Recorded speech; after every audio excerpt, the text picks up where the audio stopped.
बहिरंग साधनापेक्षा अंतरंग साधनांना अधिक महत्त्व दिलं गेलं पाहिजे.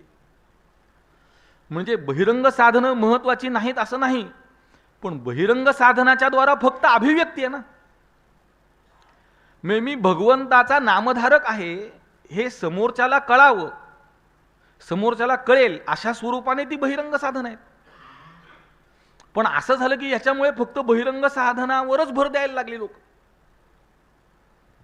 भगवे तरी, मी नाही म्हणत, भगवे तरी श्वान सहज वेश त्याचा. मग काय संन्यासी म्हणणार त्याला तुम्ही?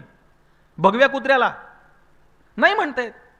कारण भगवं वस्त्र, संन्यासी भगवं वस्त्र धारण करतो ही गोष्ट बरोबर, पण म्हणून भगवं वस्त्र धारण करणारा संन्यासी असं नाही होत. वारकरी गंध लावतो, वारकरी माळ घालतो, गोष्ट खरी, पण माळ घातली गंध लावला म्हणून वारकरी झाला असं नाहीये. वारीमध्ये जे चोर येतात ते पण गंध लावून येतात, माळ घालून येतात, मग तो चोर आहे, तो वारकरी नाहीच आहे. म्हणजे बहिरंग लक्षणं कशी आहेत की अंतरंग लक्षणांची अभिव्यक्ती त्या बहिरंग साधनामधून घडते. पण बहिरंग साधनावरच जर भर दिला गेला तर अंतरंग साधनाकडे कुणी पाहायचं? मी गेल्या 5-25 वर्षामध्ये ज्या ज्या मुलांना भेटलो, म्हणजे जे माझ्याकडे आली किंवा आश्रमात आली, त्यातली 99% मुलं तिथे थांबत नाहीत. याचं कारण त्याचा पहिला प्रश्न असतो, मला कीर्तन कधी करता येईल? म्हणजे तो एकतर येतो पखवाद शिकायला, नाही तर तो गायन शिकायला, नाही तर म्हणतो मला कीर्तनकार व्हायचंय. आत्ता अगदी 4 महिन्याखाली एक विद्यार्थ्याला त्याने विचारलं की मी कीर्तन किती दिवसात करीन? मी सांगितलं आजच्या आज फक्त 4 तास थांब, एका अभंगावरचं चिंतन तुला सांगतो, तू लिहून घे, फिरत बस, झालं कीर्तन कर, त्याला काय लागतं. एक विद्यार्थी, त्यांच्याकडे 108 कीर्तनांची एक वही होती, तेवढी त्यांनी पाठ केली. आयुष्यात 109वा अभंग त्यांनी कधी घेतला नाही. कारण एकदा एका ठिकाणी सप्ताह झाला की परत सप्ताह कधी? पुढच्या वर्षी. 108 वर्ष जगणार आहे का आपण? म्हणजे 108 कीर्तन आयुष्यभर पुरतात. आपल्याला व्हायचंय काय हे फार महत्वाचं आहे. तुम्हाला कीर्तनकार व्हायचंय का? म्हणजे फक्त कीर्तन करणं एवढंच उद्देश आहे का? आपल्या चित्तामध्ये जो बोध अभिव्यक्त झालेला आहे तो समाजापर्यंत घेऊन जाण्याचं एक बाहेरचं साधन म्हणजे कीर्तन आहे. मग आपल्याकडे असलेलं दुसऱ्यापर्यंत नेण्याकरता कीर्तन आहे. त्याला मराठीमध्ये बाय प्रॉडक्ट म्हणतात. जसं साखर कारखान्यामध्ये इथेनॉल आहे किंवा बगॅस आहे किंवा अल्कोहोल आहे, ही सगळी साधनं कशी आहेत? बाय प्रॉडक्ट आहेत, उप आहेत. महत्वाचं काय? साखर आहे. तसं तत्वज्ञान प्रधान आहे.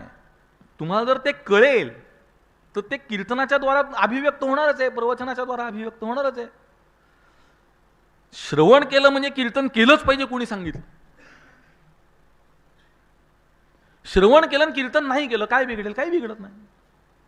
तुम्ही जे श्रवण केलं त्याचं मनन करा, निरिध्यासन करा, तत्वम पदार्थ शोधन करा, एक एक पायरी पुढे जात राहा, तर त्याचं फल आहे. जर मनुष्य बाहेर बाहेर बाहेर जाईल तर अजून बाहेर जाईल.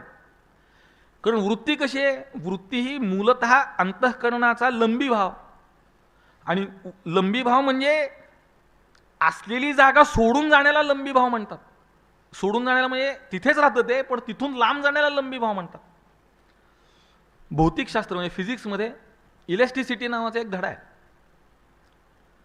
त्या इलेस्टिसिटीमध्ये असं अंगठ्याखाली रबर दाबून धरायचं आणि दुसऱ्या हाताने ते ओढायचं आणि ते सोडलं की पुन्हा तिथं जातं.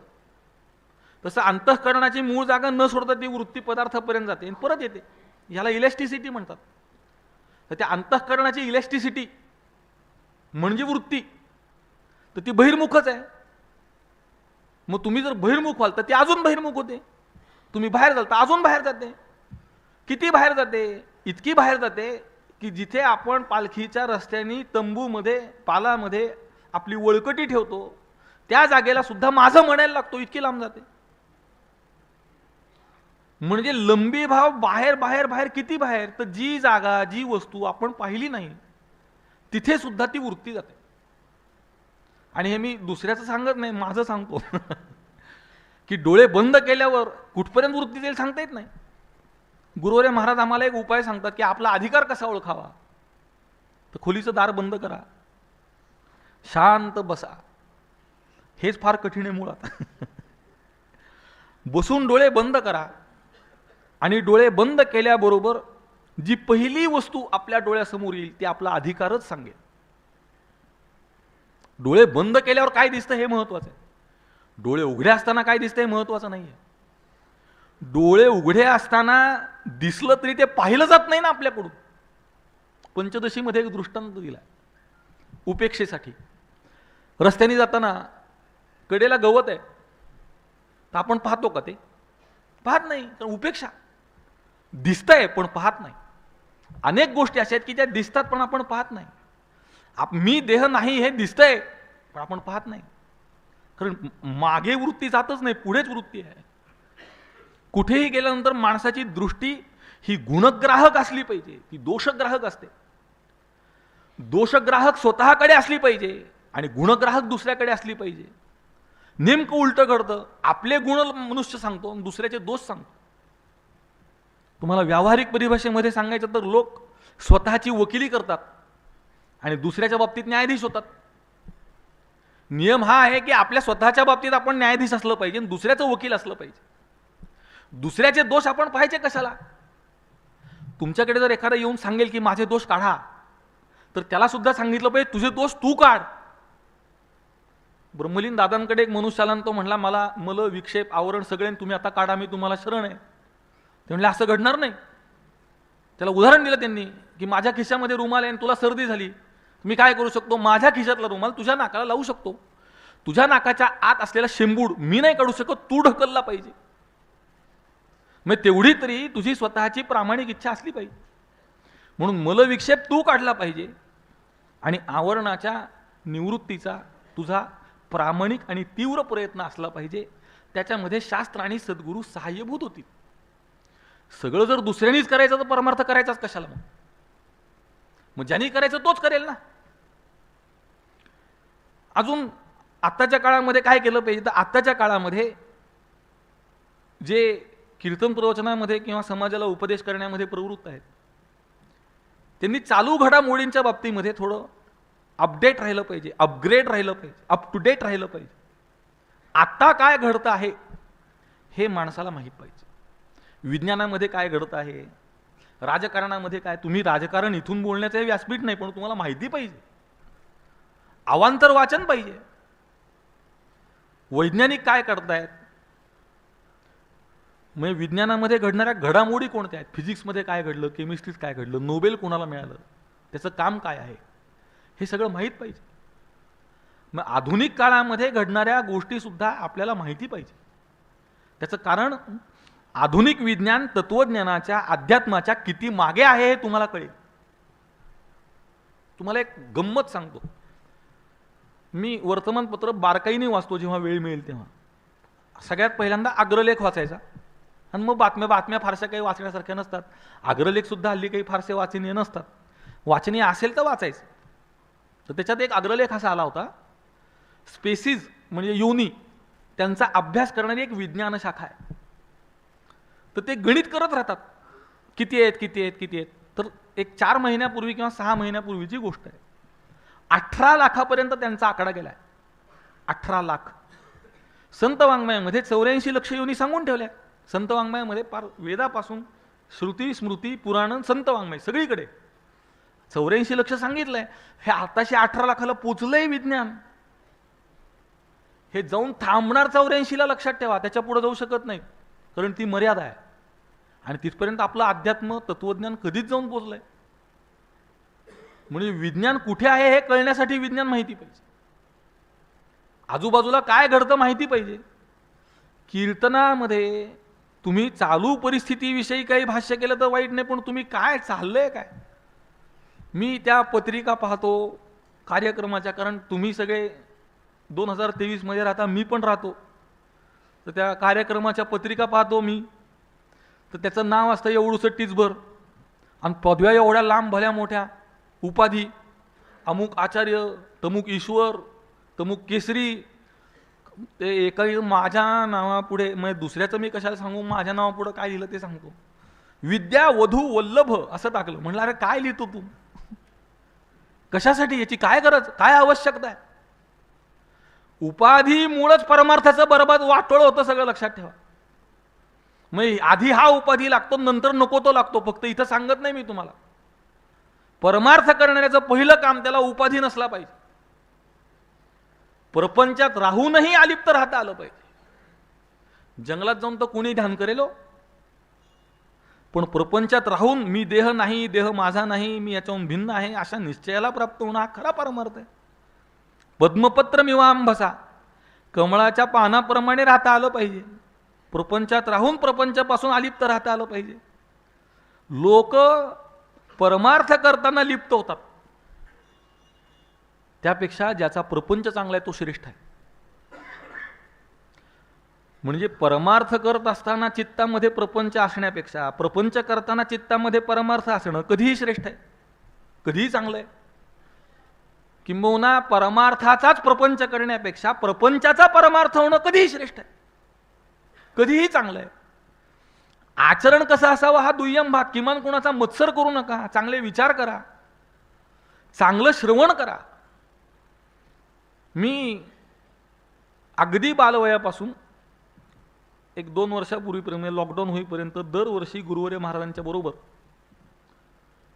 पुण्याला सवाई गंधर्व नावाचा महोत्सव होतो. तो न चुकता ऐकायला जात होतो. परिणामतः मला गाता येत नाही, पण गाणं चुकलेलं कळतं,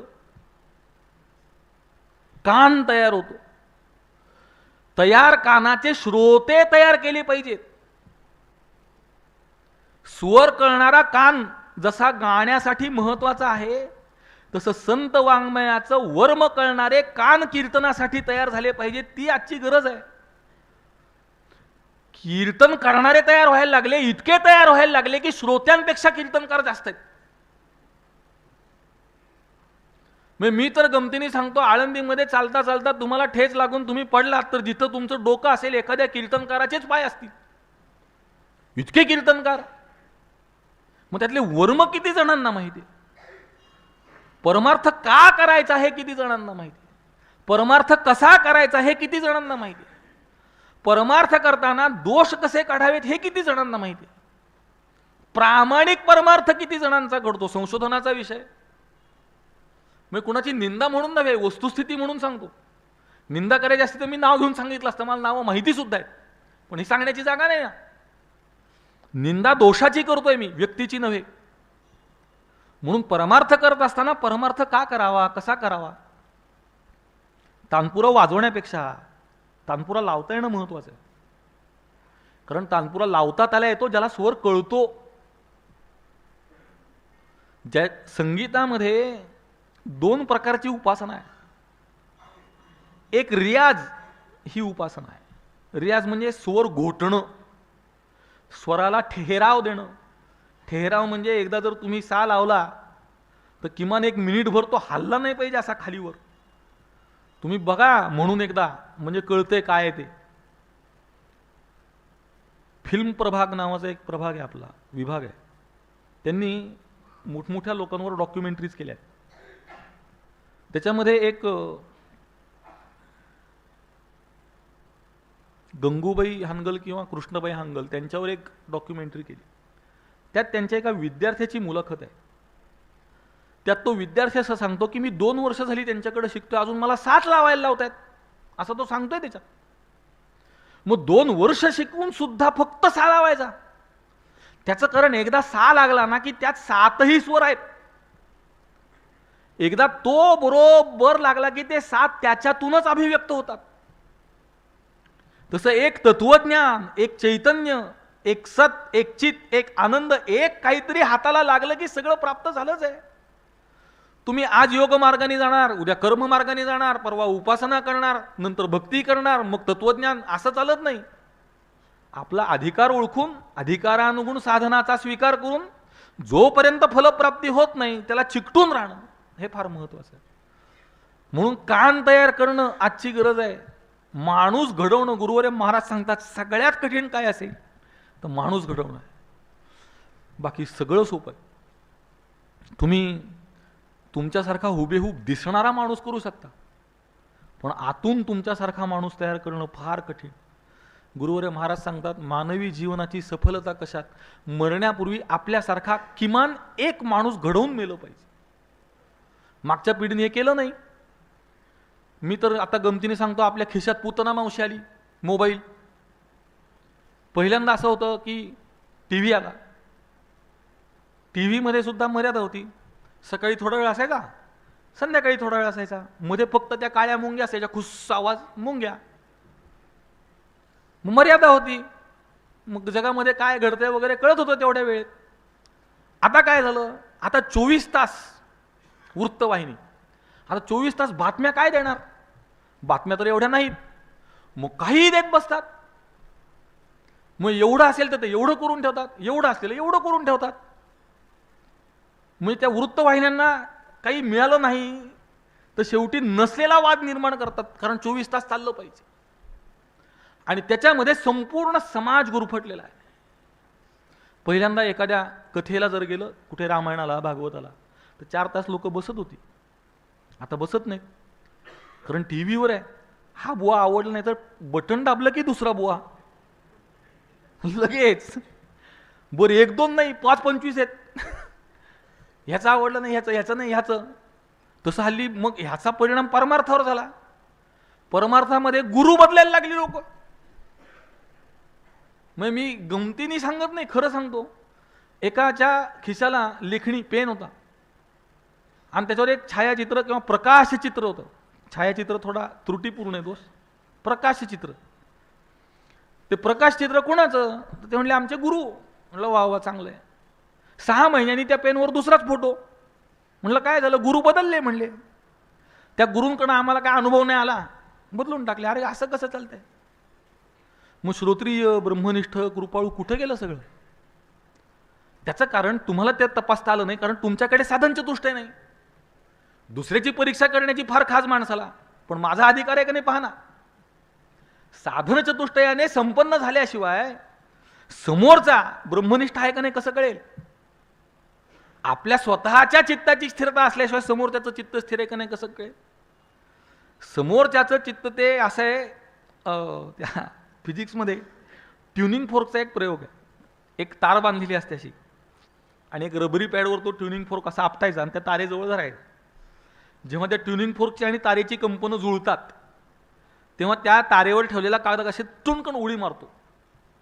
त्याला धक्का न लावता, तारेला हात न लावता त्याच्यावर तो उडी मारतो. का? त्याची कंपनं जुळली. तशी आपली कंपनं समोरच्याशी जुळण्यासाठी आपली आणि त्याची किमान वेवलेंथ ज्याला म्हणतात ती एक असली पाहिजे. कंपनं मात्रा एक असली पाहिजे. मग समोरच्याच्या चित्ताची शुद्धी करण्यासाठी आपलं चित्त शुद्ध पाहिजे का नाही?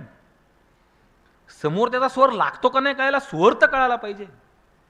गुरुवर्य महाराज पूर्वीपासून सांगतात एक गोष्ट, की आपल्याला कळलं का कळलं नाही एवढं तरी कळलं पाहिजे. पण काय होतं की कळलं का कळलं नाही हेही कळत नाही, आणि परिणामतः काहीही न कळता सगळं कळलं वाटतं, आणि तो उपदेशच करायला लागतो थेट. असं चालत नाही. मी अगदी विनम्रतेने सांगतो, गुरु शिष्य संप्रदायाशिवाय उपदेश व्यर्थ आहे. एक साहित्यिक ते म्हणतात, माझं भाग्य मी गुरु शिष्य संप्रदायाचा नाही असं म्हणतात. तुझ्यासारखा बावळ तूच आहे. लोकांनी मोठं म्हणलं, खूप लिहिलं म्हणजे बरोबर लिहिलं असं नसतं, लक्षात ठेवा. बरोबर लिहिणं असतं. खूप बोलतो म्हणजे चांगलं बोलतो असं नाहीये. चांगलं बोलणं आणि खूप बोलणं याच्यात फरक आहे. तसं गुरुशिष्य संप्रदाय पूर्वक ज्याचं अध्ययन नाही त्याला त्यातला निसंशय बोध होणं अशक्य आहे. अवघड नाही, अशक्य आहे. मौलींनी लिहून ठेवले, मी नाही ते ज्ञानाचा कुरुठा, तेथ सेवा हा दारवंठा, स्वाधीन करी सुभटा ओळगून. त्याला उपाय काय? तनू मनू जीवे चरणासी लागावे आणि अगर्वता करावे दास्यस. मग अपेक्षित जे आपुले तेही सांगतील पुसिले, जेणे अंतःकरण बोधले संकल्पा न ये. संकल्प विकल्पात्मकम मनहा त्याचं लक्षण दिलेलं आहे, आणि त्या संकल्पापासून दूर नेण्याचं सामर्थ्य सद्गुरूंच्या उपदेशात आहे. मला वेळ किती आहे? एक 10 मिनिट.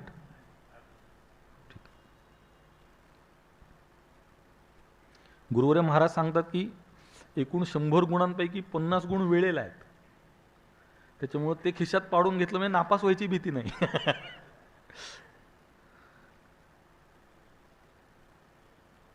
असो, अजून एक भाग सांगतो आणि प्रस्थान शब्दाविषयी थोडं शोधलंय मी, ते सांगून थांबवा. कीर्तनाला गेल्यानंतर लोक मला हल्ली सूचना सांगतात की तुम्ही तत्वज्ञान सांगू नका, तुम्ही अवघड बोलू नका, तुम्ही फार अवघड सांगता, सोप्पा अभंग घ्या. अभंग सोपा आहे तुम्हाला कोणी सांगितलं? मग तुम्हाला सोपा वाटला म्हणून सोपा थोडी होतो. गुरुवर्य महाराजांचा शब्द सांगतो तुम्हाला, जो मी माझ्या हृदयावर कोरून ठेवलेला आहे. तुम्हाला जर ग्रंथराज ज्ञानेश्वरीमध्ये कधी काही शंका निर्माण झाली तर मागे संदर्भाला श्रीमद भगवद्गीता आहे.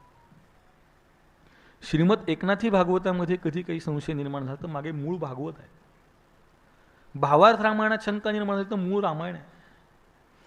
पण कोणत्याही संतांच्या अभंग संहितेमध्ये जर शंका निर्माण झाली त्याला 2 उपाय. पहिलं, सद्गुरु शरणागतीपूर्वक त्याचं श्रवण करणं, उपाय 1. आणि उपाय क्रमांक 2 मध्ये ए आणि बी, अ आणि ब असे 2 विभाग आहेत. त्यातला अ असा की त्या ग्रंथाला शरण गेलं पाहिजे, त्याला दंडवत घातला पाहिजे.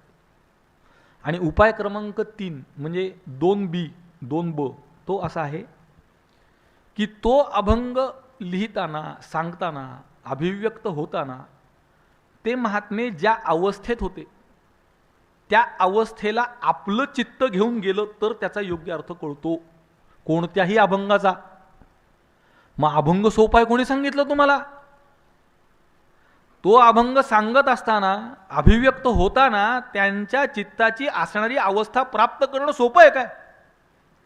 मग अभंग सोपा कसा? अभंग कुठलाही सोपा नाही. उलट असा आहे की त्या सोप्याच्या मागे अवघड काय आहे हे शोधलं पाहिजे तर ते सोपं कळेल. गुरुवर्य महाराज म्हणतात सोपं सोपं सोपं सोपं म्हणता इतकं लांब जातंय काय विचारू नका. सोप्याचं सोपं होऊ शकेल काय? गुरुवर्य महाराजांचा शब्द आहे, सगळ्यात सोपं कोणी सांगितलं असेल तर संतांनी सांगितलंय. त्याचं अजून सोपं काय करणार तुम्ही? विष्णुमय जग, वैष्णवांचा धर्म, भेदाभेद भ्रम अमंगळ, ह्याचं काय सोपं करणार तुम्ही? पण या भेदाभेद भ्रम शब्दामागे भेदभ्रम आणि अभेदभ्रम हे कळलं पाहिजे ना. भेदभ्रम कोणता? जीव जीवाचा भेद म्हणजे काय? जीव जडाचा भेद म्हणजे काय? जड जडाचा भेद म्हणजे काय? जड ईश्वराचा भेद म्हणजे काय? ईश्वर ईश्वराचा भेद म्हणजे काय? ईश्वर जीवाचा भेद म्हणजे काय? स्वगत भेद, सजातीय भेद, विजातीय भेद हे कळालं पाहिजे ना. देशभेद, कालभेद, वस्तुभेद हे कळालं पाहिजे ना. हे जर कळणार नाही तर भेदभ्रम कसा कळेल? अभेद भ्रम कसा कळेल? देहाचा आणि आत्म्याचा अभेद हा भ्रम आहे, हे कसं कळेल? म्हणून भेदभ्रम आणि अभेदभ्रम कळल्याशिवाय तो अभंग कळणार नाही. म्हणून ते कळालं पाहिजे. सोपं सोपं म्हणता म्हणता लांब जाऊन चालणार नाही, सोप्याच्या मागचा अवघड कळालं पाहिजे. मी उपदेश करण्याच्या योग्यतेचा नाही हे पहिल्या वाक्यात आपल्याला सांगितलं. मी जे सांगतो आहे माझ्या सद्गुरूंची वाक्य मी आपल्याला सांगतोय. माझी सर्व विधानं इन्व्हर्टेड कोमाजमध्ये सांगतोय मी, कोट अनकोटमध्ये, की माझी सर्व विधानं ही दत्तक विधानं आहेत. माझं एकही विधान माझ्या अनुभवाचं नाही, पण माझी सर्व विधानं बिनचूक आहेत. कारण ती संतांना अनुसरून, माझ्या सद्गुरूंना अनुसरून, किंबहुना त्यांचीच आहेत. फक्त त्याचं थोडं काय म्हणू आपण, मी LLB करताना कायदा एकच असतो. वकील ज्या कायद्यावर बोलतात तो कायदा एकच असतो. समजा आता कुळ कायदा आहे, तर ज्याचं कुळ आहे त्याचा वकील सुद्धा कुळ कायद्यावरच बोलतो, आणि ज्याच्या जागेवर कुळ आहे त्याचा वकील सुद्धा कुळ कायद्यावरच बोलतो. म्हणजे ज्या कायद्यावर बोलतात तो कायदा एकच आहे, त्याच्यात काहीच फरक नाही आहे. फरक आहे त्याचं तात्पर्य काढण्यात, म्हणजे मराठीमध्ये त्याला इंटरप्रिटेशन म्हणतात, ते करण्यामध्ये फरक आहे. मग त्या कायद्याचा अर्थ कसा लावला पाहिजे ज्यामुळे माझ्या आशिलाचा फायदा होईल, असं डोकं लावणं याला वकिली म्हणतात. त्याप्रमाणे त्या अभंगाचं योग्य तात्पर्य कसं काढावं, षड्लिंगपूर्वक उपक्रम कुठे आहे? श्रीमद भगवद्गीता, ग्रंथराज ज्ञानेश्वरी, श्रीमद भागवत हे मोठमोठे ग्रंथ आहेत. छोटे छोटे ग्रंथ जर सांगायचे तर प्रत्येक अभंग हा एक स्वतंत्र ग्रंथ आहे. प्रत्येक अभंगामध्ये षडलिंग आहेत. प्रत्येक अभंगाला उपक्रम आहे, उपसंहार आहे, अभ्यास आहे. अभ्यास कुठे आहे? त्या अभंगाचं ध्रुवपद हा त्या अभंगामधला अभ्यास आहे म्हणून तर म्हणायचं ते. कुठे पहिलं चरण कुठे दुसरं चरण कशामुळे? त्याचं कारण त्या अभंगामध्ये तो अभ्यास आहे. म्हणून तर त्याच्या अर्थाचं चिंतन करून ध्रुपद ठरवलंय. हे आधुनिक गायक जे आहेत बोगस, कुठलंही चरण ध्रुपद म्हणतात, असं चालत नाही. सांप्रदायिक वाङ्मयामध्ये जे ठरलेलं आहे तेच म्हणलं पाहिजे. हरिपाठामध्ये ध्रुपद एकच आहे सगळ्या अभंगाला, त्याचं कारण तो अभ्यास आहे. असं प्रत्येक अभंगाला अभ्यास आहे, अपूर्वता आहे, फल आहे, अर्थवाद आहे, उपपत्ती आहे, आणि त्याच्या द्वारा त्या अभंगाच्या तात्पर्याचा निर्णय होतो. असा करणं आणि तो समाजासमोर मांडणं हे कीर्तनाचं स्वरूप असलं पाहिजे. कीर्तनाला उपक्रम असला पाहिजे, कीर्तनाला उपसंहार असला पाहिजे. ते सगळं सोडून एकदा हॅ हॅ हॅ हॅ होऊ सुरू झालं तेच चालू राहतं. 2 तास ख्याख्या खुखून खिखी हे काय आहे? कुठे घेऊन चालले तुम्ही?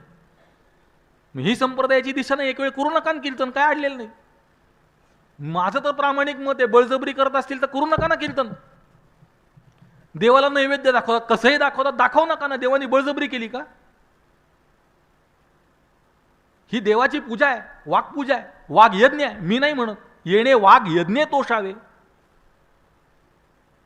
किंवा समर्पिली वाणी पांडुरंगी घेते धणी, पूजा होते मुक्ताफळी रस ओविया मंगळी.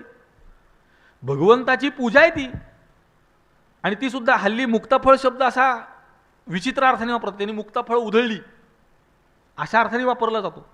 पण मुक्ताफळ या शब्दाचा मूळ अर्थ आहे मोती, कारण तो मुक्त होतो. शिंपल्यातून मुक्त झाल्यावर मोती हे स्वरूप, म्हणून त्या मोत्याचं नाव मुक्ताफळ. आपले शब्द मोत्यासारखे पाहिजेत. आपले आहेत का? पुढे लिहिले रस, रससंपन्न असले पाहिजेत.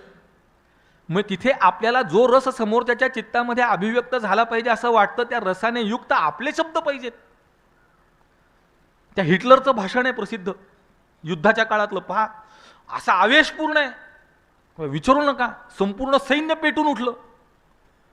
मग वीररसाची अभिव्यक्ती व्हावी असे शब्द होते म्हणून झाली ना. तसं रससंपन्न शब्द पाहिजेत. विचारांती रस फक्त एक आहे, त्याचं नाव शांत रस आहे. जे प्रापंचिक आहेत त्यांच्या लक्षात येईल, जे ब्रह्मचर्य आहेत त्यांची क्षमा मागून सांगतो, आणि ते सुद्धा एका मर्यादेत सांगतो. ज्याला कळेल त्याला कळेल, नाही कळेल अतिउत्तम. ज्याला कळणार नाही तो खरा परमार्थ करतोय. शृंगार रसाची परिपूर्णता सुद्धा जर शृंगार रस शांत रसात परिणत होईल तर आहे, नाहीतर त्या शृंगाराला सुद्धा परिपूर्णता नाही. म्हणून रस फक्त शांत रस. रससंपन्न नाम शांत रससंपन्न. ओविया, ओवी छंदामध्ये बद्ध, मग त्या बोलण्याला अशी एक लय असली पाहिजे, छान शांत. आणि मंगळी, मंगल शब्द पाहिजे. आपले शब्द कसे आहेत बघा, विचार करू. अरे अरे अरे अरे, ते कीर्तन करणारा काळं जाकीट घालून कीर्तन करतो, आयता फेटा घालून कीर्तन करतो. फेटा घालत नाहीत, फेटा बांधतात. धोतर घालत नाही, धोतर नेसतात. अनेक लोक तुम्ही आज धोतर घालून आले म्हणतात परमार्थ करणारे. अरे म्हणलं घालायचं धोतर घालायची अजून वेळ आली नाही माझ्यावर. आता मिळतात बाजारात घालायची धोतर. एक पाय इकडून एक पाय इकडून घातलं ना, आडा बांधला की झालं. त्याला ते आयतेच असतात मागचे पुढचे सगळे सोगे. धोतर सोडा, नऊवार साडी मिळते. तुम्ही धोतर नेसता का नाही विषय पुढचा, पण नेसता यायला पाहिजे. उपयोगितेसाठी विजार धारण करणं हा विषय वेगळा आहे. विजारीला उपयोगिता आहे का? आहे. समजा तुम्ही हिमालयात चढायला गेले तर तिथे ते उबदार वस्त्र पाहिजे, स्वेटर घातलं पाहिजे, त्याची उपयोगिता आहे. पण तो अभिमानाचा विषय नक्कीच नाहीये. मी पॅन्ट घालतो हा अभिमानाचा विषय नक्कीच नाही, उपयोगितेचा असू शकतो. मी धोतर नेसतो हा अभिमानाचा विषय आहे, कारण तो संस्कृतीशी संबंधित आहे. मी पॅन्ट घालतो कुठल्या संस्कृतीशी संबंधित आहे? इंग्रजांची पॅन्ट. आपले संस्कार इंग्रजांचे, आपले शब्द इंग्रजांचे, आपला व्यवहार इंग्रजांचा. इंग्रजांचा अजून इतका प्रभाव आहे आपल्यावर, इतका प्रभाव आहे. मग इंग्रज गेले पण आपल्या शिक्षणात स्वतःला सोडून गेले, लक्षात ठेवा. म्हणून आपली प्रत्येक पिढी जी घडती ना ती इंग्रजच घडती. एक शिक्षक आता मला बऱ्याच दिवसात भेटले नाहीत, आपल्या सांप्रदायिक संस्कारामधले आहेत आणि ते शाळेत शिकवतात, ते विज्ञान शिकवतात. तर 7वीच्या पुस्तकामध्ये विज्ञानाच्या धड्यात मनुष्य हा पेशींचा समूह आहे असं लिहिलंय. त्याच्यावर त्यांनी मुख्यमंत्र्याला आत्तापर्यंत 25 पत्र लिहिली असती की आम्हाला आमचे संत सांगतात की तुम्ही आत्मा आहात, तुम्ही देव आहात, तुम्ही संत आहात, तुम्ही महात्मे आहात, तुम्ही मुक्त होऊ शकता, आणि तुमचं शिक्षण सांगते तुम्ही पेशींचा समूह आहात. नक्की मुलांना तुम्हाला काय शिकवायचंय? 8वी 9वी 10वीला एक विषय आहे जो इथे मी सांगू सुद्धा शकत नाही. कुमार वयामध्ये मुलांना खरं तर जे शिकवलं नाही पाहिजे ते शिकवलं जातंय. इंद्रिय निग्रह शिकवला पाहिजे ते इंद्रिय शैथिल्य शिकवलं जातंय. आणि हेच जर कीर्तन प्रवचनातूनही सुरू झालं तर मग समाजाला आशा कुठली आहे? समाजाला उद्धारापर्यंत नेण्याचं काम करणार कोण? कीर्तन करणारा सुद्धा जर पाकिटच मोजायला लागला तर समाजाच्या उद्धाराचं काम कोण करणार?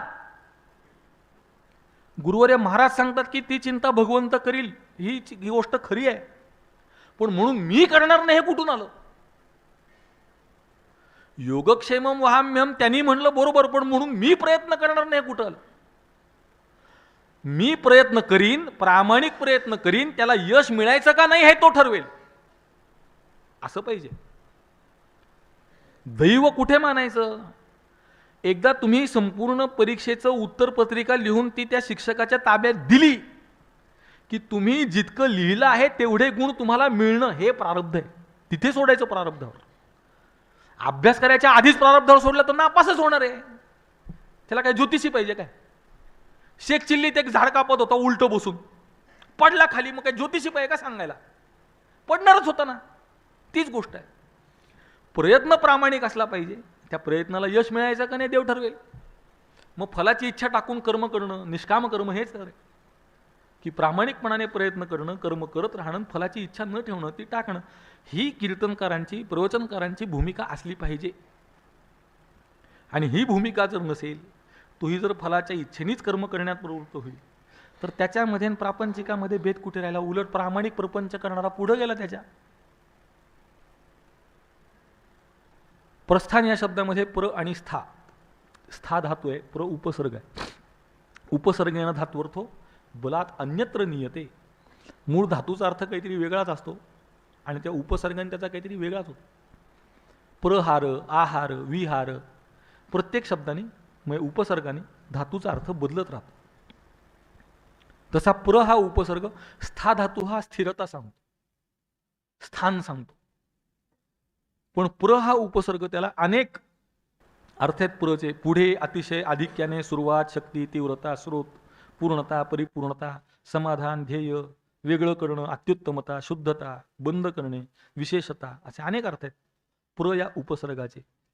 आणि स्थान म्हणजे राहणं, उभं राहणं, स्थिर राहणं, पक्क होणं, संबंध, मृत्यूनंतर कर्माप्रमाणे प्राप्त होते ती जागा, संधी, असे अनेक अर्थ आहेत. आता या सगळ्याचा दोन्ही उपसर्गाचा आणि धातूच्या अर्थाचा आणि त्याच्या छटांचा विचार केल्यानंतर आता त्याचा होणारा अर्थ हा जिथून सुरुवात होते ते स्थान असा अर्थ आहे. प्रस्थान, जिथून सुरुवात होते.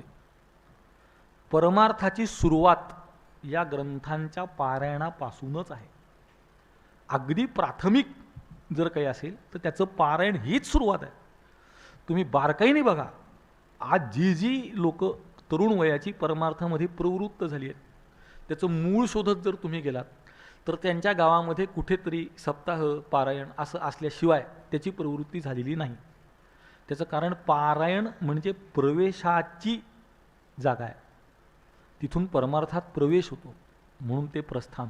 प्रकृष्ट स्थिती साधनम असा दुसरा अर्थ आहे.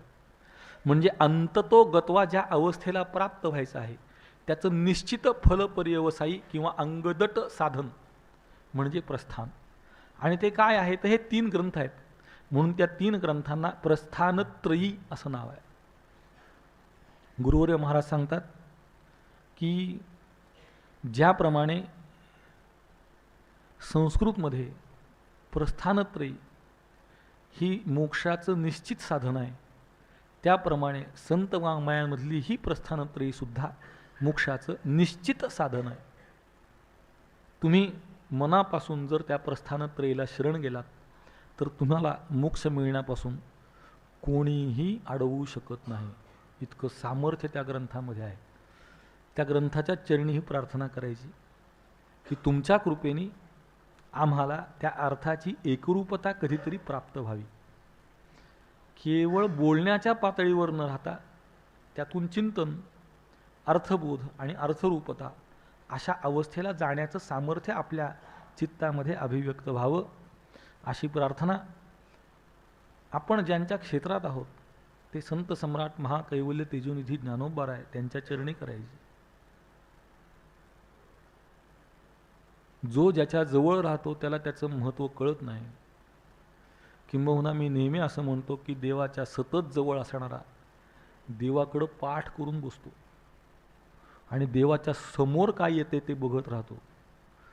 फक्त त्यांनी देवाकडं तोंड केलं तर मोक्षाचा पहिला अधिकारी तो आहे. आपण माऊलींच्या इतके निकट आहोत, आपलं तोंड माऊलींकडे व्हावं, आपण त्यांच्याकडे सन्मुख व्हावं, त्यांच्या वाङ्मयाकडे सन्मुख व्हावं, अशी त्यांच्या चरणी प्रार्थना करायची. मागे एकदा पुण्यात चर्चासत्र झालं, संत हे समाज सन्मुख आहेत का? गुरुवर्य महाराजांनी सांगितलं हा विषय चुकला. विषय हा पाहिजे समाज संत सन्मुख आहे का? संत हे संत आहेत कारण ते समाज सन्मुख आहेत. ज्ञानी आणि संत यांच्यात भेद हाच आहे. ज्ञानी स्वमहिमे प्रतिष्ठिता, आपल्या स्वतःच्या महिमेत राहतो तो, त्याला कुणाला उपदेश करायचा मुक्त करायचं काही पडलेलं नाही. पण संतांना पडलेलं आहे म्हणून तर ते संत आहेत. ते समाजाला सांगतायत समाज ऐको न ऐको. बोंब म्हणतात, बोंब नाही, मारी तसे बोंब नाही कधी काढ, कुणी ऐकत नाही. म्हणजे समाजाकडे दोष आहे, लक्षात घ्या. जे चांगलं सांगतात, जे योग्य सांगतात त्यांच्याकडे जाणं हे समाजाचं कर्तव्य आहे. आणि ही भावना जर समाजात निर्माण कोणी करू शकेल तर ते कीर्तनकार, प्रवचनकार करू शकतील. त्यांच्याकडून ती घडावी अशी माऊलींकडे माझ्यासहित माऊलींकडे प्रार्थना करायची. झालेली सेवा रुक्मिणी प्राण संजीवन बाप विठ्ठलेशाच्या चरणी. संत सम्राट महाकैवल्य तेजोनिधी ज्ञानोबाराय, जगद्गुरु तुकोबाराय, सकल संत परंपरा, सकल गुरु परंपरा, तीर्थरूप गुरुवर्य महाराज, तीर्थरूप सौभाग्यवती आईसाहेब, तीर्थस्वरूप मालक या सर्वांच्या चरणी समर्पित. मला डॉक्टर महाराजांनी आधीच सांगितलं की शेवटी 2-5 मिनटं काय प्रश्न असतील तर विचारा. तर कोणाला काही प्रश्न असेल तर विचारा. माझ्या बुद्धीच्या आवाक्यात असेल तर उत्तर द्यायचा प्रयत्न करतो.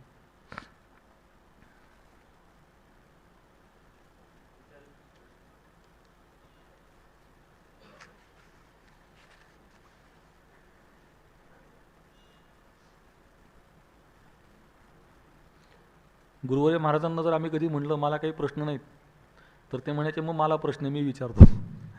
त्याच्यामुळं प्रत्येक वेळी मी काहीतरी प्रश्न विचारत होतो त्यांचा प्रश्न येऊ नये म्हणून.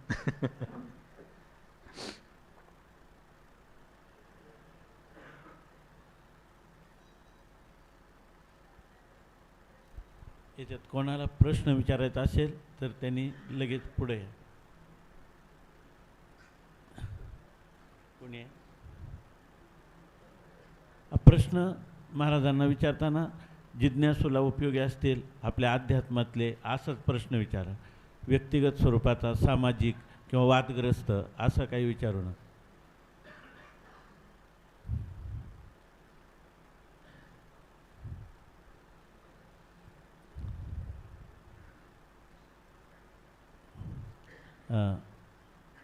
महाराज, आम्ही आता आपण जे इतके मौलिक विचार सांगितले आणि ते सर्व महाराष्ट्रातल्या मराठी भाषिकांना, कीर्तनकार, प्रवचनकार इतकंच नाही तर समाजाने संतांच्या सन्मुख व्हावं हा जो विचार सांगितला अत्यंत महत्त्वपूर्ण असा विचार आहे. इथं जरी थोडे लोक असतील तरी ऑनलाईन भरपूर ऐकतात. तर तो कायम स्वरूपाचा हा विचार ज्यांना अंतर्मुख वृत्तीच्या लोकांना वाटेल तरी हा विचार त्यांना ऐकायला मिळावा एवढंच उद्दिष्ट होतं. आणि त्याप्रमाणे आपल्या अंतःकरणातून तशाच प्रकारचा आशयाला स्फुरण देणारे किंवा स्फुरद्रूप अशा प्रकारचे विचार सहजच प्रगट झाले, हे श्रवण करणाऱ्यांचं परम भाग्य आहे. आता या ठिकाणी एकच थोडासा प्रश्न सांगायचा थोडक्यामध्ये, की आपण सांगितलं की आळंदीमध्ये भरपूर कीर्तनकार, प्रवचनकार किंवा विद्यार्थ्यांची संख्या आहे. तर साधारणपणे विद्यार्थ्यांची आपल्याला अपेक्षित असणारी अशा प्रकारची जी दैनंदिनी, साधारणपणाने प्रत्येकाची दैनंदिनीचं स्वरूप काय असावं असं आपल्याला वाटतं, ते आपण मार्गदर्शन करावं. विद्यार्थ्याची उठण्याची वेळ पहाटे 3 असली पाहिजे. त्यांनी थोडा तरी व्यायाम रोज केला पाहिजे. आसनं, ध्यानधारणा, प्राणायाम केलं पाहिजे. त्यांनी एकाग्रता वाढते. परमार्थाच्या सुरुवातीच्या काळात त्यांनी पाठांतराला महत्त्व दिलं पाहिजे. अधिकाधिक पाठांतर कमीत कमी वयात होतं. जसं जसं वय वाढतं पाठांतर होत नाही. वाढत्या वयामध्ये अर्थबोध होण्याची शक्यता आहे. म्हणून सगळ्यात पहिल्यांदा पाठांतराला त्यांनी प्राधान्य दिलं पाहिजे. केलेल्या पाठांतराला महिन्यातून एकदा तरी आवृत्ती झाली पाहिजे. कितीही पाठांतर असलं तरी 1 महिन्यापेक्षा अधिक काळ आवृत्तीला लागू शकत नाही. म्हणून त्याची आवृत्ती झालीच पाहिजे. नंतर देवपूजा रोज झाली पाहिजे. सद्गुरुपूजन रोज झालं पाहिजे. जर त्याला ज्ञान व्हावं असं वाटत असेल तर त्यांनी माधुकरीचं अन्न खाल्लं पाहिजे. त्या अन्नाला शुद्धता आहे. त्या अन्नामागे तपश्चर्या आहे. दिवसा त्यांनी अजिबात झोपलं नाही पाहिजे. ज्याला कोणाला अभ्यास करायचा आहे त्यांनी दिवसा झोपलं नाही पाहिजे. 1 सेकंद सुद्धा, डुलकी सुद्धा येता कामा नये. दुपारच्या वेळेमध्ये आवृत्ती ही कधी चांगली असते. पाठांतराला पहाटेची वेळ चांगली. रोज त्यांनी ज्ञानेश्वरी असेल किंवा मग आपली जी आता ज्याचं तुम्ही प्रस्थानत्रीचं पारायण केलं त्यापैकी कशाचं तरी रोज थोडं तरी पारायण झालं पाहिजे. रोज भजन हरिपाठ झाला पाहिजे. रोज 1 माळ जप झाला पाहिजे. आणि जोपर्यंत अध्ययन म्हणजे एक विद्यार्थी दशा म्हणतो, विद्यार्थी कायम राहतो मनुष्य मरेपर्यंत, पण जोपर्यंत तो गृहस्थाश्रमामध्ये प्रवेश करत नाही अशा वेळेपर्यंत त्यांनी सर्व प्रकारच्या विषयाच्या चिंतनापासून दूर राहिलं पाहिजे. म्हणजे ज्या वयात जो विचार केला पाहिजे त्या वयात तो केलाच पाहिजे. म्हणजे 60पर्यंत परमार्थ करायचा आणि 60ला लग्न करायचं असं करण्यापेक्षा योग्य वयात लग्न केलेलं कधीही चांगलं आहे, पण योग्य वयात त्याचा विचार करावा. जेव्हा अध्ययनाचा विचार आहे तोपर्यंत त्यांनी कोणत्याही विषयाचा विचार करू नये. योगक्षेमम वहाम्यम अशा अवस्थेमध्ये जर तो साधक राहिला तर भगवंत त्याला माऊलीच्या दारामध्ये काय कमी पडतंय? माऊलीच्या दारात काही कमी नाही. पाहिजे ते मिळेल. फक्त तुम्ही अभ्यास सोडून काही करायचा नाही विद्यार्थ्याने. आणि रात्री लवकर झोपलं पाहिजे. आणि आताच्या काळामध्ये द्यायचा सगळ्यात मोठा सल्ला, विद्यार्थ्यांनी मोबाईल वापरायचा नाही, TV बघायचा नाही. त्याच्यापासून तो जेवढा लांब राहील तेवढं त्याच्यासाठी ते चांगलं आहे. हल्ली कीर्तनाला उभं राहिल्यावर सुद्धा अभंग घेतल्याबरोबर टाळकरी किंवा म्हणणारा पहिलं काही करत असेल तर गुगलवर तो अभंग काढून मोबाईलमध्ये धरतो समोर, किंवा त्या ॲपवर असलेल्या अभंग उघडून म्हणायला समोर धरतो. तर किमान एवढी वेळ येऊ नये असं असेल तर आपलं थोडं पाठांतर चांगलं असलं पाहिजे. आणि साधक दशेमध्ये जो अतिशय उत्तम रीतीने अभ्यास करेल त्याला कधीही अडचण येणार नाही. काही विद्यार्थी जे असतात, आपण आता मधुकरीचं सांगितलं, तर कांदा लसूण वगैरे खायचं नाही म्हणतात. मग अशा विद्यार्थ्यांनी त्यासाठी ते काही काम करतात किंवा दुसऱ्या प्रकाराने मग त्या भोजनासाठी व्यवस्था करतात. तर याच्यामध्ये त्या आपल्याला असं काही शास्त्रार्थाच्या दृष्टीनं किंवा आपलं विधान म्हणून, आपण मार्गदर्शन म्हणून, तर त्यांनी मधुकरीमध्ये जे आलं ते खाल्लं तर त्याला दोष लागणार नाही? त्याच्याकरता एक उपाय असा आहे, माधुकरी आणल्यानंतर इंद्रायणीचं स्नान घालायचं माधुकरीला, मग खायचे. ज्याला त्या कांदा लसणाचा त्रास आहे अशा माणसांनी पण त्यांनी निषिद्ध म्हणून खायचं नाही असं हा, ते निषिद्ध असलं तरी इंद्रायणीचं स्नान घातलं की तो दोष जाईल. आता इंद्रायणीचं पाणी घाण केलं त्याला पर्याय नाही. हे धरून हाणले पाहिजेत सगळे प्रदूषण करणारे इथून तिथून, म्हणजे शाब्दिक नाही शारीरिक मारले पाहिजेत. पण काय, आपल्या गळ्यात तुळशीची माळ आहे, त्यामुळे आपल्या शब्दांना आणि आचरणाला थोडी मर्यादा आहे. नाही तर आमच्या बालपणामध्ये आम्ही नदीत खड्डे करून पाणी प्यायलं आहे. अतिशय स्वच्छ पाणी, अतिशय निर्मळ पाणी, आणि या पाण्यामध्ये इतकं सामर्थ्य आहे की त्याच्यात आस्थीचं पाणी होतं, इतकं सामर्थ्य आहे. त्यामुळे अन्नातला दोष तर सहज त्या तीर्थाने निवृत्त होईल. म्हणून तो दोष काही त्याच्यात राहू नये असं जर असेल तर तीर्थाचं स्नान. आणि दुसरा पर्याय त्याच्यावर असा आहे की यातला कोणताही त्रास नको असेल, कठीण आहे, पण जो इतक्या सूक्ष्मतेने विचार करतो त्याच्यासाठी सांगतो की त्यांनी फळाशिवाय दुधाशिवाय दुसरं काहीही खायचं नाही. पूर्ण अध्ययन होईपर्यंत फळं खाऊन राहा, त्याच्यात कांदा नाही, लसूण नाही, दोष नाही, काही नाही. माधुकरी मागतानाच त्यांनी फळाची आणि दुधाची मागायची. त्याला अर्थार्जन त्याच्यासाठी आवश्यक पडणार जर त्याला मधुकरी करायची नाही म्हटलं तर. हो, मग त्यांनी त्याला व्यवसाय केला पाहिजे, नोकरी केली पाहिजे, काहीतरी केलं पाहिजे. हो, काही करायला हरकत. बरेच जे विद्यार्थी ग्रंथासाठी किंवा आपल्या दैनंदिन काही जीवननिर्वाहासाठी आयाची वृत्तीनं जर त्यांना काही दिलं तर त्यांनी घ्यावं की न घ्यावं. काही लोकांची इच्छा असते किंवा आपण नकोच म्हणून, आणि मग त्यांना अनेक व्याधी होतात किंवा ते खाण्यामध्ये झाल्यामुळे त्यांना साधना पण होत नाही, असं पण दिसतं काही विद्यार्थ्यांना. त्याचा एक मुख्य भाव असा आहे की ज्याच्यापर्यंत ते जात आहे त्याची काय भावना आहे ते फार महत्त्वाचं आहे. आपल्याला प्राप्त होणारी प्रत्येक वस्तू, प्रत्येक अवस्था ही आपल्या प्रारब्धवशात आहे असं जर असेल, पंचदशीमध्ये विषय आला की ज्ञानी मनुष्याची भोगामध्ये प्रवृत्ती होईल का नाही. ज्ञान झाल्यानंतर जर शरीर आहे तर भोग आहे, श्वासोच्छ्वास सुद्धा भोग आहे. मग तो श्वासोच्छ्वास करतो का नाही, करतो. मग ज्ञान झाल्यावर भोग आहे, मग त्या भोगामधून पुढच्या जन्माचं बीज आहे का नाही. तर ते उत्तर सांगतात, ज्ञानी मनुष्याची भोगातली प्रवृत्ती ही इच्छारहित असते, प्रारब्धवशात असते. म्हणून आपल्या समोर आलेल्या भोगामध्ये होणारी प्रवृत्ती जर प्रारब्धवशात असेल, इच्छारहित असेल, तर पाप पुण्याचा संबंध लागण्याचं काही कारण नाही. म्हणजे त्यांनी आयाची वृत्तीनं दिलं तर त्याच्या ग्रंथासाठी किंवा कशासाठी तो हे करू शकतो. अगदी अगदी, कारण त्यासाठी आग्रह धरला तर तो बाकीच्यामध्ये प्रवृत्ती होताना त्याचा उलट अभ्यास चिंतन कमी पडतं. आपल्याला विचारलं ही गोष्ट तर आपण त्याला प्रामाण्य म्हणून आम्हाला सांगितलं. तर असं आहे की आळंदीमध्ये आपल्यासारखे महात्मे आहेत की जे साधकांचा विचार करतात, त्यांच्या सोयीचा विचार करतात. असे आपल्यासारखे अजून 100 महात्मे या नगरीमध्ये व्हावेत, आणि एकाही विद्यार्थ्याला ग्रंथासाठी, कपड्यांसाठी कुठे जावं लागू नये अशी व्यवस्था माऊलीच्या दारात होईल याची मला खात्री आहे, शाश्वती आहे. फक्त प्रत्येक विद्यार्थ्यांनी आपण माऊलीच्या ओटीत आहोत याच्यावर विश्वास ठेवा. तुम्हाला कधीही हा मनात विचार सुद्धा येणार नाही की मी काय खाऊ किंवा मी काय घालू, मी पुस्तक कसं घेऊ. मी स्वानुभव सांगतो तुम्हाला, मी सांगू नये असा अनुभव आहे म्हणून मी फार विस्ताराने सांगत नाही. तुम्ही मनात विचार करा, फक्त विचार करा, डोळे उघडल्याबरोबर तुमच्या समोर ते असेल, लक्षात ठेवा. इतकं सामर्थ्य माऊलीकडं आहे, आणि त्याच्यावर तुमची दृढनिष्ठा असेल तरच परमार्थ करा, नाही तर इथं राहूच नका. घरी जा, शेती करा, व्यवसाय करा, नोकरी करा. जर्मनी जपानमध्ये आता संस्कृतला चांगली मागणी आहे. मग संस्कृत शिका, जर्मन शिका, जॅपनीज शिका, परदेशात जा, नोकरी करा, कोट्यवधीनी पगार आहे, आयुष्य आरामात राहा.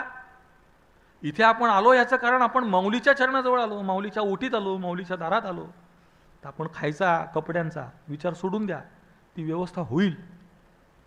म्हणजे ज्याला ते कशी होईल असा प्रश्न पडेल त्याची होणं अवघड आहे, पण ज्याला होईल हा निश्चय असेल ते झाली तर त्यांनी स्वीकार करायला हरकत नाही. आयाच्या वृत्तीनं काही हरकत नाही. थांबायचं आपण. एक प्रश्न फक्त विचार. बरेच लोक जेव्हा विद्यार्थी शास्त्रचिंतनाला आरंभ करतात तर त्यावेळेला त्यांना प्रतिबंध जास्त जाणवतात. अशा वेळेला त्यांना नामचिंतनासंबंधाने काही साह्य जे होतं किंवा आवश्यक आहे तर त्याच्याविषयी थोडासा विचार. विद्यार्थी जीवनामध्ये सुरुवातीच्या काळापासून सरस्वतीची उपासना अत्यंत आवश्यक आहे. किंवा गणेशाची उपासना अत्यंत आवश्यक आहे. कारण बुद्धीची देवता प्रसन्न झाल्याशिवाय बुद्धीला असं आहे की ज्याला बुद्धी नाही त्यालाही बोध होईल, पण त्यासाठी असणारा मार्ग हा अत्यंत खडतर आहे. तो मार्ग गुरुसेवेचा, भगवत सेवेचा आहे. आणि सेवा फळाला येण्यासाठी दीर्घ काळपर्यंत ती केली पाहिजे. गावबाचा दृष्टांत आहे, कल्याण स्वामींचा दृष्टांत आहे, रामदास स्वामींचा एक अज्ञान नावाचा शिष्य त्याचा दृष्टांत आहे. या सगळ्यांचे दृष्टांत कशाचे आहेत? बुद्धी नसूनही बोध झाल्याचे. पण बुद्धीद्वारा बोध व्हावा असं जर वाटत असेल, बुद्धीवर बोध आरूढ व्हावा असं वाटत असेल, तर गणेशाची, सरस्वतीची उपासना पहिल्यापासून सातत्याने केली पाहिजे. आणि जर ती उपासना केली, बुद्धीची देवता जर प्रसन्न झाली, असा आहे की शास्त्र हा विषय कंटाळवाणाच असतो.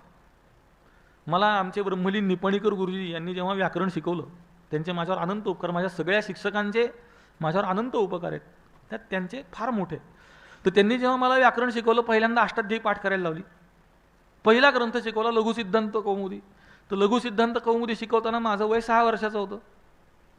मग 6व्या वर्षी लघुसिद्धांत काय डोक्यात जाणार, पण त्यांनी मला कळत नाही तोपर्यंत शिकवलं. मी शिकता शिकता झोपत होतो, इतकं ते रटाळ. पण जेव्हा केव्हा एखादा संस्कृतमधला श्लोक समोर दिसतो, तेव्हा मी अक्षरशः सांगतो, त्यातलं प्रत्येक पद दुसऱ्याच्या हातात घातलेला आपला हात सोडून मोकळं उभं राहतं. संधीचा विग्रह करावा लागत नाही, तो होतो. मग जेव्हा तो होतो तेव्हा होणारा आनंद शब्दात सांगता येत नाही. तसं तुम्ही साधन चतुष्टय कशाला म्हणायचं, मुमुक्षु कुणाला म्हणायचं, रज्जूवरचा सर्प, अध्यास, आध्यस्थ, अधिष्ठान, आधार, आधेय, प्रतियोगिता, अनुयोगिता, अवच्छेदकता, अवच्छेद्यता, आधारता, अधेयता, संसर्गता, विषयता, विषयिता, निरूपकता, निरूप्यता, कारणता, कार्यता, प्रयोजकता, प्रयोज्यता, हे शिकत बसला तर हे क्लिष्टच आहे, शुष्कच आहे. पण जेव्हा तुम्हाला एखाद्या शास्त्रीय ग्रंथामध्ये ते दिसेल किंवा संत वाङ्मयामध्ये तो सिद्धांत दिसेल, तेव्हा होणारा आनंद हा शब्दात येत आहे. म्हणून ते सुरुवातीला कठीणच आहे, ते तुम्ही एक धडका देत बसलं पाहिजे. असं होतं की आता या धडकेला हे तुटणारच आहे, नेमकं तिथं माणूस कंटाळतो. तेवढी एकच धडक पाहिजे असते, पण तिथं सोडून देतो. ती साखळी तुटत आलेली असते. भिद्यते हृदय ग्रंथी छिद्यंते सर्व संशय, ही अवस्था आधी एक पायरी असते, आणि त्याच पायरीला नेमकं तो गलित गात्र होतो.